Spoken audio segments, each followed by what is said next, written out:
y con el Espíritu Santo en esta hora.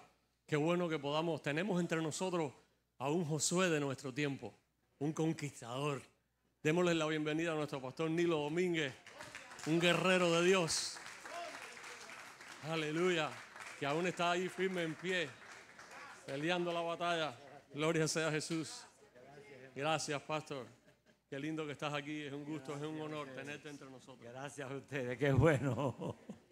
Qué lindo estar en la casa de Dios. Con el pueblo de Dios. En los negocios de Dios. ¿Se acuerdan cuando Jesús tenía 12 años? ¿Te acuerdas ese episodio? Está ahí en Lucas 3, por ahí. Y Jesús se quedó en el templo. Y José y María, locos, los padres se arrebatan cuando el muchacho se extravía. ¿Qué tú haces aquí?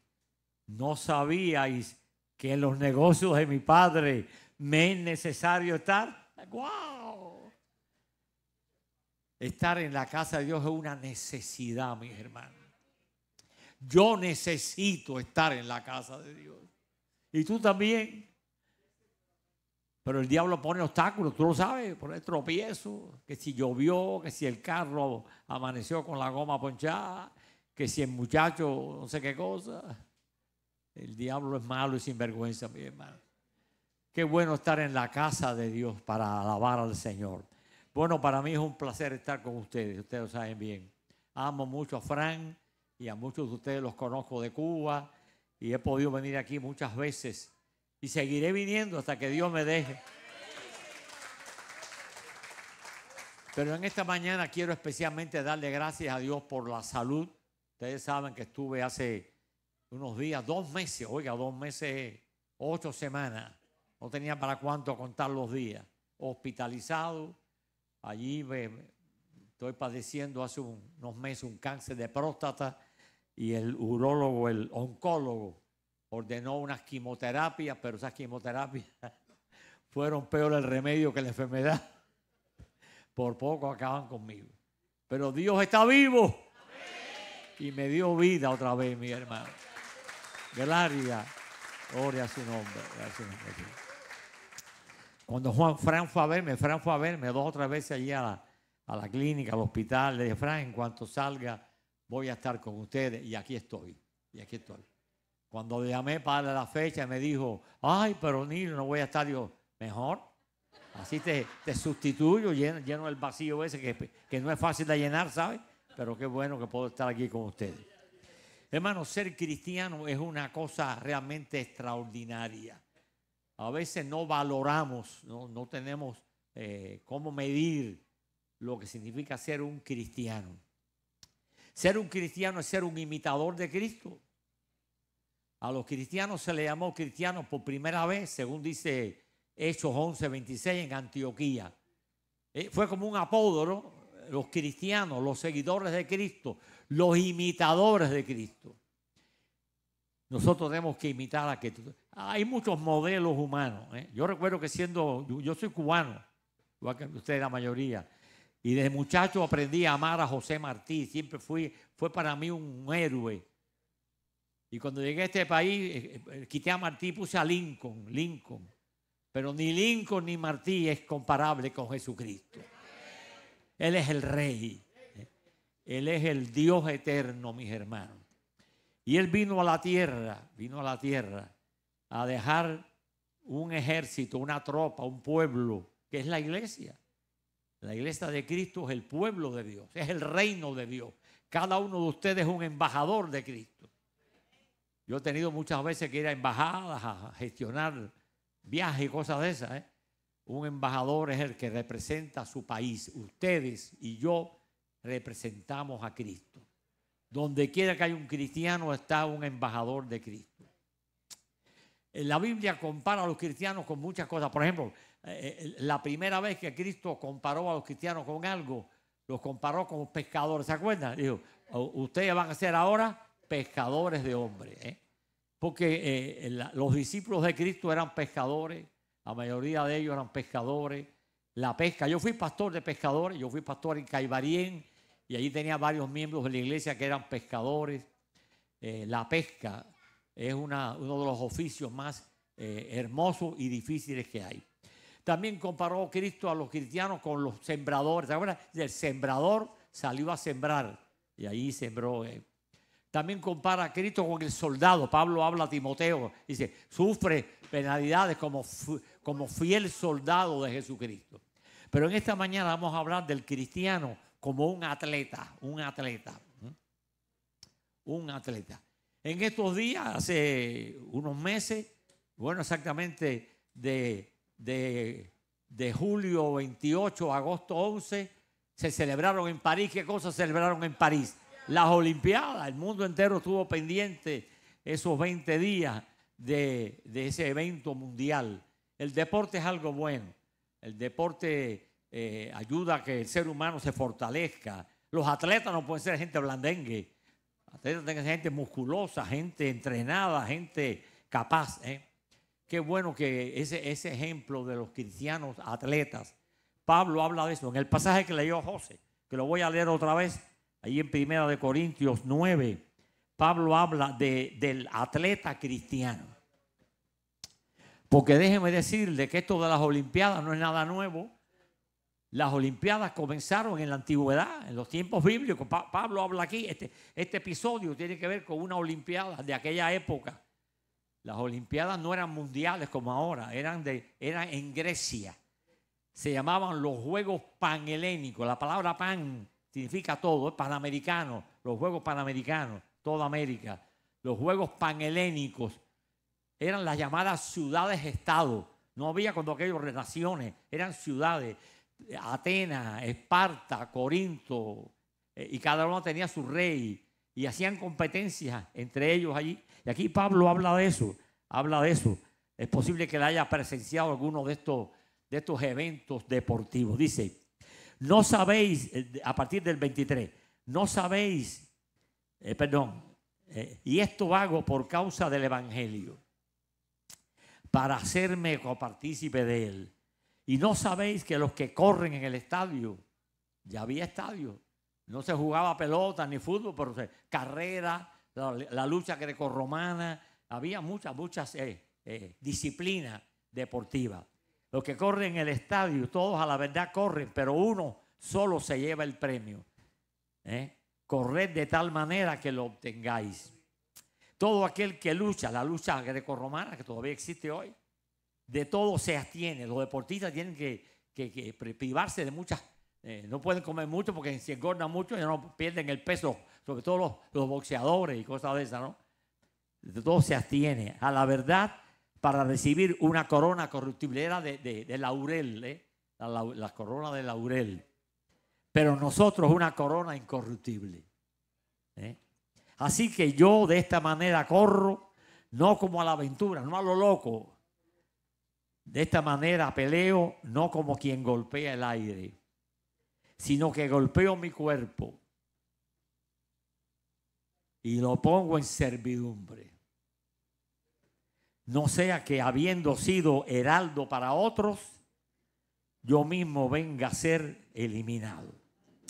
Esto de las Olimpiadas, repito, comenzaron en los tiempos bíblicos, pero después se olvidaron, cayeron en el olvido, como tantas cosas. Pero en el año 1924, hace 100 años, un millonario francés, un hombre que amaba los deportes, su nombre era varón, pero no varón de macho, sino varón de un título nobiliario, ¿no? Varón Pierre de Coubertin, se llamaba el hombre, Pierre de Coubertin, un millonario. Y tenía otros amigos y decidió con otros amigos de Francia, de Inglaterra, de España, de Alemania, resucitar los Juegos Olímpicos. Y lo resucitó precisamente en el año 1924 en París. Ahora se cumplieron 100 años, por eso se celebró ahora. Las Olimpiadas son el máximo anhelo de un deportista. Los deportes tienen varios niveles, ¿verdad? Por ejemplo, yo recuerdo en Cuba el béisbol, que es lo que más se jugaba en Cuba. Estaban los muchachos que jugaban con la pelota de trapo allí en la calle, ¿no? Después algunos tenían más suerte y entraban en los equipos, ¿no? de más alto nivel. Algunos venían aquí, las grandes ligas. Pero el sueño dorado de todo deportista eran las Olimpiadas. Por eso he querido titular el mensaje de hoy: Cristianos olímpicos. Cristianos del más alto nivel, mis hermanos. No podemos conformarnos con la mediocridad, mis hermanos. No podemos conformarnos con ser de abajo. Tenemos que ser de arriba. Dios nos ha puesto alas para volar alto, para remontarnos a las alturas, mis hermanos. Y una cosa que mucha gente no sabe es que las Olimpiadas tienen un lema. Aparte de los 5 círculos, que son los 5 continentes, las Olimpiadas tienen un lema triple, que por cierto este año no lo oí, yo estuve al tanto de las Olimpiadas. El lema triple es el siguiente: más rápido, más alto y más fuerte. En el lenguaje griego o latín, que es donde ellos lo hicieron, era Citius, más alto. Citius, más rápido. Altius, más alto. Y Fortius, más fuerte. Yo digo, caramba, qué bueno que esos tres indicativos vengan a la vida nuestra. Y tengamos cristianos más rápidos, cristianos más altos y cristianos más fuertes, mis hermanos. Es un desafío, es un reto que Dios pone delante de su iglesia. Cristianos más rápidos. Somos lentos, somos lentos. El mundo es más rápido que nosotros. Jesús lo dijo. Los hijos de este mundo, de este siglo, son más que nosotros. Somos lentos a veces. Hay áreas de la vida cristiana en que estamos muy lentos. Hay un pasaje aquí en Tesalonicenses, en Colosenses. Hay un pasaje en Colosenses que habla de eso. Vamos a leerlo. Allí en Colosenses, capítulo 3. Colosenses 3. Comenzando en el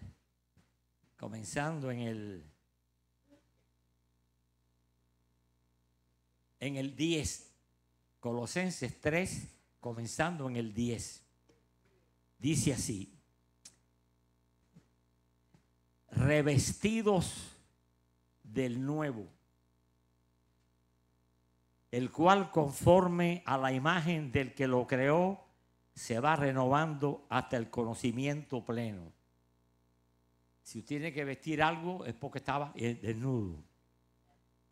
Donde no hay griego ni judío, circuncisión ni incircuncisión, bárbaro ni escita, siervo ni libre, sino que Cristo está Cristo es el todo y en todo. Vestidos pues como escogidos de Dios. Ustedes son escogidos de Dios, mis hermanos. Dios ha tenido misericordia de nosotros, mis hermanos.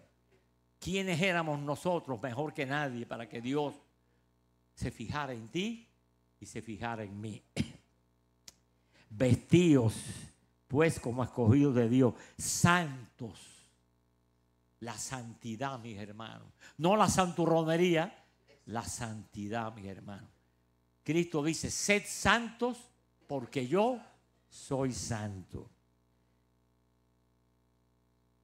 De entrañable misericordia, misericordia entrañable, de benignidad, de humildad, de mansedumbre, de paciencia. ¿Cómo necesitamos paciencia, mis hermanos? Soportando unos a otros. ¡Wow! Y perdonando unos a otros. ¡Wow! Si alguno tuviere queja de otro o contra otro, de la manera que Cristo os perdonó, así también hacedlo vosotros. Y ahora viene el remache final. Y sobre todas estas cosas, vestidos de amor, que es el vínculo perfecto. Cuando yo leí ese pasaje, mi hermano, lo he leído muchas veces, he sentido vergüenza. ¿Cómo necesitamos paciencia para lidiar unos con los otros, mi hermano? El vecino majadero, la suegra, ay, las pobres suegras siempre pagan los platos rotos. La suegra majadera, el viejo majadero, ahora yo soy un viejo. Yo le digo a mi hijo, oye, aguántame porque yo tuve que aguantarte a ti con los niños, ¿sabes?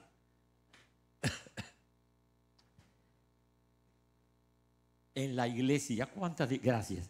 En la iglesia, ¿cuántas veces cualquier bobería, cualquier sencillez, nos ponemos bravos? Necesitamos, hermanos, ser cristianos más rápidos en hacer la paz, en amar a mis enemigos. Yo estuve preso 5 años en Cuba, muchos de ustedes lo saben. Hay un libro que se llama, ahora acabó de salir, ya se me agotó, se llama Embajador en Cadena. Lo pueden obtener en Amazon, gracias a Dios, después de mucho esfuerzo, están en Amazon. Todos mis libros están en Amazon ya. Fue un esfuerzo de muchos años y se logró. Te pone allí Nilo Domínguez libro, sale a la lista y lo puede pedir. Qué difícil era amar a aquellos que nos maltrataron, aquellos que nos humillaron, aquellos que nos acusaron falsamente, que nos hicieron sufrir, mis hermanos. Pero nos quedamos en Cuba. Dios lo sabe, porque amamos a las ovejas. Nunca olvidaré cuando presenté mis papeles para venir a este país. Yo salí de la prisión en el año 1970, tuve 5 años preso. Mi hijo mayor tenía 5 meses de nacido. Fueron años terribles, mis hermanos. Pero cuando salí, la mayoría de mis compañeros vinieron para acá. El gobierno americano tuvo generosamente el gesto de facilitarnos el ser refugiados. O sea, se creó especialmente para nosotros una oficina en La Habana. Pero yo decidí no venir. Pasaron 35 años, mis hermanos. Ya yo era un viejito jubilado. Estaban aquí todos mis hijos. Tenía que entregar la casa pastoral donde vivía, porque en Cuba es así. Mis hijos me dijeron, papi, ¿qué hacen tú y Pame solitos en Cuba? ¿Dónde van a vivir? ¿Abajo un puente? Y entonces decidí presentar mis papeles. Me acuerdo que fue para un malecón, por allá estaba la oficina. Llegué allí con todos mis papeles, todas las actas de la prisión y todos los documentos habidos por haber.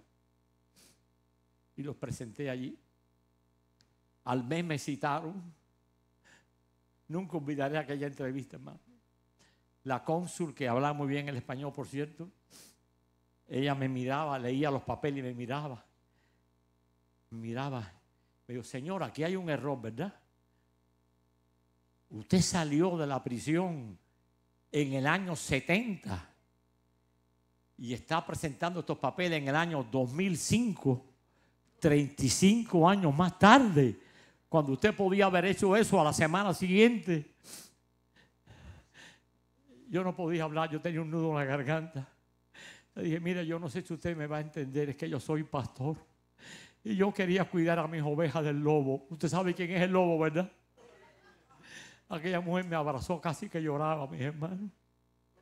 Qué bueno que aprendamos a amar a nuestras ovejas, a nuestros vecinos, a tus compañeros de trabajo, a aquellos con los cuales tú tratas todos los días. Ámalos, perdónales sus ofensas. Dios nos ha puesto aquí como luz del mundo y sal de la tierra. El mundo necesita de una iglesia que alumbre. El mundo necesita de una iglesia que sea sal. Sal que invita a la corrupción. La sal evita la corrupción. Si el mar fuera salado, perdón, si el mar no fuera salado, no podía haber vida en la tierra. Esto sería un infierno. Dios nos ha puesto, hermanos, para hacer luz del mundo y sal de la tierra. Pero eso requiere, hermanos, coraje, requiere valor, requiere la ayuda de Dios. Solo no podemos. Humanamente es imposible, mis hermanos. Pero hay que hacerlo. Una de las personas más importantes del mundo fue una mujer llamada Corrie ten Boom. No sé cuántos han oído hablar de ella. Esta mujer era holandesa. Murió hace poquito, no murió no hace mucho. Aquí en California murió. Corrie ten Boom, su hermana Betsy, eran dos hermanas.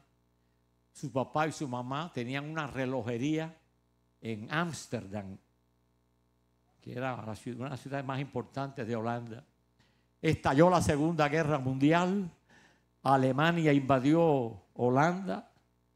La reina de Holanda se refugió en Inglaterra y en 48 horas los alemanes controlaron toda la nación.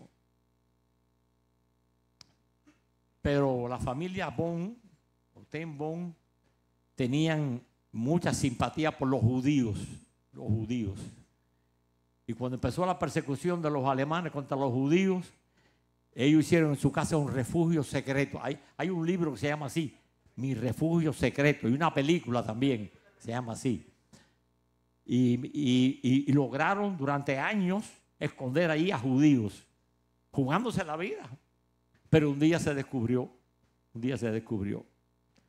Llegó la Gestapo alemana y se llevó prisionera a los cuatro, al señor Boom, a su viejita y a las dos hijas. Se los llevaron. Betsy murió en el campo de concentración. Bueno, el primero que murió fue el viejo. El viejo tenía 70 años, no soportó aquello, se murió. La mamá también murió, pero ella y Betsy estaban juntas. Betsy se tuberculizó, el hambre, la miseria, la desnudez. Y ella vio a su hermana morir en sus brazos, hermano. Pero terminó la guerra, Alemania fue vencida y vino la libertad. Y Corrie ten Boom se convirtió en todo un personaje. Ella se dio la tarea de ir a hablar del perdón, que había que perdonar a los alemanes. Para reconstruir la nación no podía ser sobre el odio, tenía que ser sobre el amor y el perdón. Y así empezó, iba a las iglesias. En Holanda predomina la iglesia luterana, el protestantismo. En Alemania la invitaban, en Inglaterra la invitaban. Pero cuenta ella en ese libro, Mi Refugio Secreto, que un día en una iglesia en que ella habló contando su historia, había un ex soldado alemán, un ex miembro de las SS, que era como se llamaban, las tropas de asalto alemanas. Ahora el hombre era cristiano, por lo menos estaba en una iglesia. Y dice la historia que cuenta ella misma que cuando la puerta se paró para saludar a las personas, de pronto ella reconoció al hombre. Él no la reconoció a ella, pero ella sí reconoció al hombre. Dice ella que la mano se le paralizó. Ese era el asesino de Betsy, ese mismo. Ella lo reconoció, pero se acordó que Cristo vino a perdonar los pecados. Y dice que le dio la mano al hombre y lo abrazó. El hombre nunca supo que ella era ex reclusa, pero ella lo amó y lo perdonó, mis hermanos. Lo mismo quise hacer yo en Cuba, mis hermanos. A cuántos ex miembros del gobierno pude ministrar y visitar, porque Dios nos mandó a amar, a perdonar. El perdón es una palabra mágica. El perdón, hermano, es una llave que abre todas las puertas. No hay problema que no se resuelva con el perdón. El cristianismo es la religión del perdón. Vivimos en un mundo que necesita perdón. ¿Cuántos divorcios se hubieran evitado con un poquito de perdón? ¿Cuántas guerras se hubieran evitado con un poquito de perdón? ¿Se acuerdan aquella vez que Pedro le preguntó a Jesús Señor, ¿cuántas veces perdonaré a mi hermano? ¿Hasta 7? No, Pedro, 7 no, 70 veces 7. Perdón, mis hermanos, necesitamos ser más rápidos para perdonar. Yo he tenido muchas veces que intermediar en las iglesias donde hay problemas, donde no hay problemas. Poner de acuerdo a familias con problemas, hermanos. Necesitamos ser más rápidos para perdonar, para amar. A mi hermano, ¿dónde está mi hermano que no vino hoy? ¿Estará enfermo? ¿El carro estará roto? Tengo que preocuparme por mi hermano, por mi vecino. Ahora estamos enfrentando una situación tremenda en este país, ustedes lo saben. Miles de personas están llegando a este país sin nadie que los reciba. Por primera vez en este país hay limosneros en las calles. Eso es algo inédito en este país. La iglesia tiene que ser la mano de Cristo, mis hermanos. Esa mano generosa que se extiende, mis hermanos. Dicen que durante la Primera Guerra Mundial los americanos intervinieron ya al final de la guerra. La Primera Guerra Mundial fue del 14 al 18. Los americanos intervinieron ya casi al final. Enviaron una brigada simbólica casi a un país llamado Bélgica. Bélgica es un país muy católico. Y la brigada americana estuvo allí haciendo algunos trabajos. Y ya cuando se iban, hablaron con el alcalde del pueblito donde habían estado acampados. Y le dijeron, queremos hacer algo aquí, alguna reconstrucción de algo que ustedes quieran. El viejo alcalde le dijo, bueno, ahí en el parque hay una estatua de Cristo. Las bombas la destruyeron, están los pedazos regados por allí. Ayúdennos a reconstruir. Y así fue. La brigada aquella americana de soldados fueron recogiendo pedacitos, hasta que lograron armar de nuevo la estatua de Cristo. Pero el día que la fueron ya a inaugurar, que la tenían cubierta con una lona, antes de bajar la lona, el capitán americano le dijo al alcalde y a la población, nos da pena con ustedes, hemos hecho el mejor esfuerzo por reconstruir la estatua de Cristo que ustedes tienen aquí, pero hay una parte del cuerpo que no encontramos. Las manos no aparecen. Y entonces bajó la lona. Y cuando bajó la lona estaba la estatua de Cristo sin las manos. Y dice que el viejo alcalde dijo, no importa, nosotros seremos las manos de Cristo. Hermanos, la iglesia es la mano de Cristo. La iglesia es la voz de Cristo. La iglesia está puesta en este mundo para ir a buscar a los perdidos. Jesús lo dijo en casa de Zaqueo. El Hijo del Hombre vino a buscar a los que se había perdido, mi hermano. Vivimos en un mundo perdido, tú lo sabes, mi hermano. Estamos en una sociedad que es una suciedad.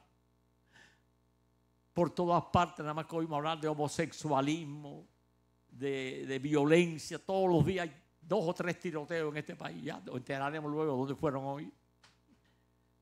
Esto es una selva, vivimos en una selva, mis hermanos, donde los leones de 2 patas son peores que los de 4 patas. Y ahí Dios nos ha puesto. Ahí Dios te ha puesto a ti y me ha puesto a mí para ser embajadores de Cristo, mis hermanos. Para amar, para perdonar, para ayudar al caído, para consolar al triste, mis hermanos. Esa es la tarea de la iglesia. Eso nadie lo puede hacer, mis hermanos. No hay Cruz Roja ni hay ningún departamento del gobierno que pueda traer ese consuelo a las almas atribuladas, mis hermanos. Hay un mundo que gime, hay un mundo que clama, hay un mundo que llora y la iglesia tiene que ir. Dios nos ha puesto para eso, no para estar aquí. Qué bueno que ustedes puedan hacer su templo. Yo hice 2 templos en Cuba, por poco me muero haciéndolo.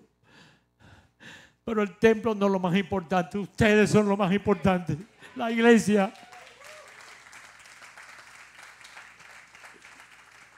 Ustedes son las manos de Cristo. Ustedes son la voz de Cristo. Uno de los libros que te voy a publicar este año se titula Las piedras de la Biblia hablan hoy. ¿Se acuerdan cuando Jesús llegó a Jerusalén? Que los judíos se pusieron molestos, ¿se acuerdan? Porque estaban quitando aleluya, Hosana.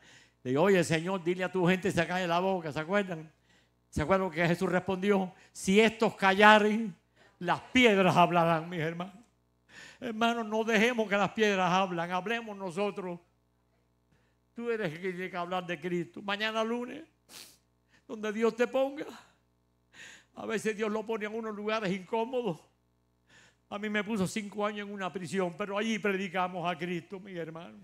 Y ahora me puso 8 semanas en un hospital, pero allí predicamos a Cristo, mis hermanos. Dios te ponga donde te ponga. Sírvele. Tú eres un soldado del rey. Tú eres un discípulo del maestro de los maestros. Tú eres un embajador de Cristo. Ahora el diablo ha creado una nueva clase de cristianos. Cristianos part-time. ¿Cómo que estamos part-time? ¿Quién ha visto eso? Cristianos el domingo y el lunes diablo. No. Tiene que ser cristiano domingo y lunes y martes y todos los días. Donde Dios te ponga mañana lunes. Brilla en el sitio donde esté, mis hermanos. Una iglesia rápida, una iglesia que está lista, que está LPB. Los cubanos saben lo que era LPB. Una iglesia que está ahí a la orden, Señor, del capitán. Esa es la tarea de la iglesia. Una iglesia rápida. Hay un mundo que clama y es la iglesia la que tiene que ir. El otro lema era más alto, Altius, los saltadores, o sea que uno de los deportes que se usa mucho es el salto con garrocha y el salto con esto. Hay muchos tipos de salto, mi hermano. Hemos bajado los niveles. Hemos bajado los estándares, mis hermanos. La iglesia de hoy no es la iglesia de hace 50 años, no. Hemos bajado mucho los niveles. Los estándares los hemos bajado. No. Un día Jesús estaba reuniéndose ahí con sus discípulos en Juan 4. Dice, alzad vuestros ojos y mirad los campos porque ya están blancos para la siega, mi hermano. Hay que alzar la vista, hay que mirar las necesidades que nos rodean. Donde menos tú te lo imaginas hay un alma sedienta. Donde menos tú te lo imaginas hay una vida que clama. Donde menos tú te lo imaginas hay una vida perdida que está esperando quien los rescate, los rescatistas. Pero a veces llegamos tarde, mis hermanos. Si el auxilio llega tarde. Hace unos años, siendo presidente de la convención, viajé a Europa. Había un congreso mundial. Bueno, pude participar en esos congresos mundiales, eran cada año en algún lugar del mundo. De los 5 años fui presidente, pude participar en 4 de ellos. En esta ocasión el congreso era en Estocolmo. Estocolmo la capital de Suecia. Y el viaje fue un viaje, bueno, casi 15 horas de vuelo. Pero el avión fue por el Atlántico Norte. Fue por toda la costa de Canadá hasta llegar a Groenlandia y entonces atravesó para llegar a Estocolmo, en la península allá arriba. Pero cuando íbamos frente a Canadá, en la pantalla del avión apareció un letrero. Aquí se hundió el 15 de abril de 1912 el famoso barco Titanic. El Titanic, mis hermanos. Eso fue histórico. Todavía hoy se habla del Titanic. Todos los días aparece en los periódicos algo del Titanic. El barco más famoso. Después del Arca de Noé, yo creo que no había otro barco más famoso que el Titanic. Aquel barco era el orgullo de la flota inglesa. Inglaterra tenía fama de ser la reina de los mares. Los astilleros ingleses producían los mejores barcos del mundo. 4 años estuvieron construyendo el Titanic. Y aquel gigantesco monstruo traía a bordo 2,000 personas a bordo. la crema innata de la intelectualidad y de la sociedad inglesa quería venir. Los pasajes se vendieron y se revendieron porque todo el mundo quería hacer el honor de viajar en el viaje inaugural del Titanic. Pero ahí frente a las costas del Labrador, un enorme témpano de hielo, un iceberg. Fue en primavera, abril, en la época en que los polos se deshielan. Un gigantesco, 10 veces más grande que este templo, chocó con el Titanic y lo partió en dos. En 4 horas, el barco que costó 4 años para construirse, en 4 horas se hundió. Dice la historia que la Armada Británica telegrafió, como aquello era el telégrafo, telegrafió a todos los barcos ingleses en el mundo: pongan proa hacia Atlántico Norte, hay que rescatar al Titanic. Cientos de barcos ingleses cambiaron su ruta y se encaminaron hacia el Atlántico Norte, frente a las costas del Labrador. Pero llegaron tarde, porque el barco se hundió en 4 horas, mi hermano, y 1.200 pasajeros se fueron al fondo del mar. Hay que ser más rápido, mis hermanos. Hay que ser más alto, hay que volar, hay que brincar. Hay que ir a rescatar al náufrago antes que sea demasiado tarde, mi hermano. Ese vecino alcohólico, ese vecino drogadicto, ese vecino, hay que hablarle de Cristo. Hay que decirle que solo Cristo salva. Que no hay otra esperanza, mi hermano, que esto no depende de republicano, ni de demócrata, ni de socialismo, ni de capitalismo. Solo Cristo salva, mi hermano.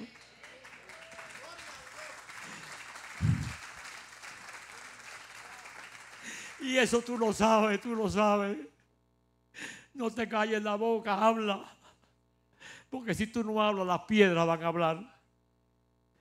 Rápido, alto, poniendo el nombre de Cristo en alto, que la gente vea que somos cristianos, no solo por lo que decimos, sino por lo que somos, porque vivimos la vida cristiana. La vida cristiana, mis hermanos, no es una teoría, es una experiencia, vivir con Cristo. Pablo lo decía: con Cristo estoy juntamente crucificado, y no vivo yo, mas vive Cristo en mí. Y lo que ahora vivo en la carne, lo vivo en la fe del Hijo de Dios, el cual me amó y se entregó a sí mismo por mí, mi hermano. Y mi tarea es hablar de Cristo y vivir para Cristo, mi hermano. Como dice un himno, que en mí puedan ver a Jesús, mi hermano. La gente está cansada ya de oír. La gente quiere ver hombres y mujeres de carne y hueso transformados por el poder de la sangre de Cristo, mi hermano. Hay poder sin igual poder en Jesús, quien murió. Hay poder sin igual poder en la sangre que Él vertió, mi hermano. Y esa sangre no se ha secado, mis hermanos. Esa sangre es un río que sigue fluyendo del Gólgota. Yo tengo el nombre de un río, pero el río Nilo tiene sus épocas en que pierde su caudal. Pero la sangre de Cristo sigue cayendo, mi hermano. El vecino alcohólico, el vecino drogadicto, el compañero de trabajo, el familiar, el hijo que se fue de la casa. Hoy estamos experimentando el síndrome del nido vacío. Nuestros hijos se nos van a las universidades, los perdemos, se los traga el monstruo. Necesitamos, hermanos, clamar porque Dios cuida a nuestros hijos. Estamos viviendo en una sociedad horrible, mi hermano. Esta es la etapa más difícil de la historia. Yo estoy horrorizado por mis nietos. ¿En qué mundo van a vivir, mis hermanos? Una iglesia alta, de principios altos. Una iglesia que ama al pecador. Una iglesia que pone parámetros elevados de vida cristiana. No nos podemos conformar con la mediocridad, mis hermanos. Tenemos que aspirar a buscar el camino más excelente de que habla Pablo a los Corintios. Yo os mostraré, dice Pablo, el camino más excelente. Y ese camino más excelente es Cristo. Él lo dijo, yo soy el camino, la verdad y la vida. Nadie viene al Padre si no es por mí. Cristo es la gran necesidad. Estamos ya hasta aquí de tecnología, estamos horrorizados ahora con la inteligencia artificial, un monstruo que no sabemos. El mundo necesita de Cristo desesperadamente, mis hermanos. Esta nación fue fundada por cristianos, mis hermanos. Ahora viene Thanksgiving, ahora en noviembre. En el mes de noviembre del año 1620, hace 400 años, llegaron a este país 100 hombres y mujeres a bordo de un barquito más chiquito que este templo. Venían huyendo de Inglaterra buscando libertad religiosa. Eran los peregrinos del Mayflower, puritanos, gente cristiana. Traían la Biblia. La primera imprenta que llegó a América la traían ellos para publicar la Biblia. Y llegaron a las costas ahí de Massachusetts. Y dieron origen a esta nación. Esta nación fue fundada por cristianos, mis hermanos. Y no podemos dejar que el mundo nos las arrebate. América para Cristo. América para Cristo. Miami para Cristo. Cada rincón de este país para Cristo, mis hermanos. Ese es el reto, el desafío que Dios pone delante de su pueblo. Más rápido, más alto, más fuerte. Somos débiles, mis hermanos. Somos débiles. Cualquier cosita nos deprime. Cualquier problemita nos aterroriza. En Cristo Jesús, decía Pablo, soy fuerte. ¿Se acuerdan? Él lo dice, todo lo puedo en Cristo. En Cristo, no en la cuenta bancaria, no en el carro del último año, no, en Cristo. Cristo es la fuente de poder, mi hermano. La fuente de poder. Y ese Cristo sigue vivo, mis hermanos. Yo tuve el privilegio de visitar la tumba de Cristo. En el año 2022 tuve el privilegio de unirme a un grupo de peregrinos que fue a Israel y Egipto. Y recuerdo aquel momento inolvidable en que entré en la cueva donde José de Arimatea enterró a Cristo. Cristo no estaba allí porque Cristo vive.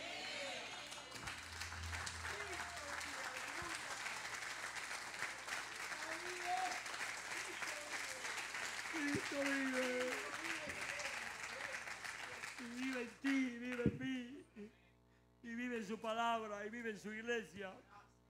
Cristo vive. Los héroes humanos pasan, Cristo no pasa. Él es el mismo ayer, hoy y por los siglos. Iglesia Bethesda, ustedes tienen un privilegio extraordinario. Dios los ha puesto en este lugar para hacer luz del mundo y sal de la tierra. La orden de marcha fue dada en Hechos 1:8, me seréis testigos en Jerusalén, en Judea, en Samaria y hasta lo último de la tierra. Qué bueno que ustedes tienen misioneros en Uganda y en Japón. Y el pastor de ustedes es un hombre que yo amo mucho, tiene un corazón misionero, mi hermano. La iglesia que no sea misionera no es iglesia. Moody, el gran Moody, aquel famoso predicador americano de a mediados del siglo XVIII, que reunía 20,000 personas en un Martí fue a oír a Moody. Martí era periodista y fue a oír a Moody. El hombre sin micrófono hablaba a 20,000 personas en un parque. Y Moody decía, la iglesia que no sea misionera no es iglesia. Ese es el reto que Dios ha puesto delante de ustedes y delante de cada iglesia cristiana y delante de cada cristiano. Hermanos, que Dios les bendiga. Firme y adelante, huestes de la fe, sin temor alguno, que Jesús nos ve. A Él sea toda la gloria y toda la honra por los siglos de los siglos. Amén y amén. Gracias, Señor.